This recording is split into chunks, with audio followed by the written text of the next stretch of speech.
In today's video, I'm going to teach you how to add your Anthropic API key to Cursor AI.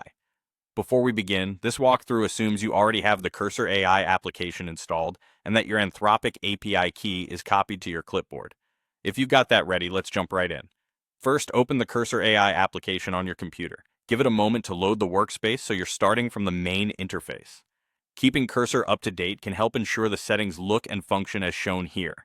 Next, look to the upper right-hand corner of the app for the Settings gear icon. Click that gear. This opens the Settings panel, where you can control how Cursor behaves and which models it connects to. If you don't immediately see the gear, try maximizing the window or checking for a sidebar toggle, as the icon can be tucked away in compact layouts. On the left side of the Settings panel, you'll see a list of categories. Click on Models. This is where Cursor organizes all of the model-related preferences, including the fields for connecting external providers. Opening the Model section ensures we're placing the key exactly where Cursor expects it. Now scroll down within the Models page until you find the section labeled API Keys. It may be collapsed by default to keep the page tidy, so look for a small arrow or chevron next to the label and click to expand it. Expanding this section reveals all available provider fields in one place.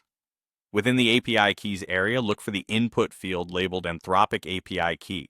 Click into that field and paste your copied key. Make sure the key is complete and that there aren't any extra spaces at the beginning or end. Those can sometimes cause validation issues. If your paste doesn't appear, try using your system's standard paste shortcut again, or right-click and select paste, depending on your operating system and preferences. For your privacy and security, never share this key publicly or store it in plain text outside of trusted tools. Treat it the same way you would a password. That's all you need to do inside Cursor. Once your Anthropic API key is in place, Cursor can connect to Anthropic's models when you select them in your workflow.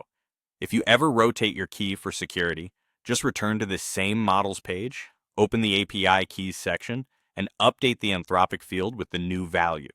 You now know exactly where to go and what to change to link Anthropic to Cursor AI. Thanks for watching, and feel free to replay any part if you want to follow along step by step while you set it up.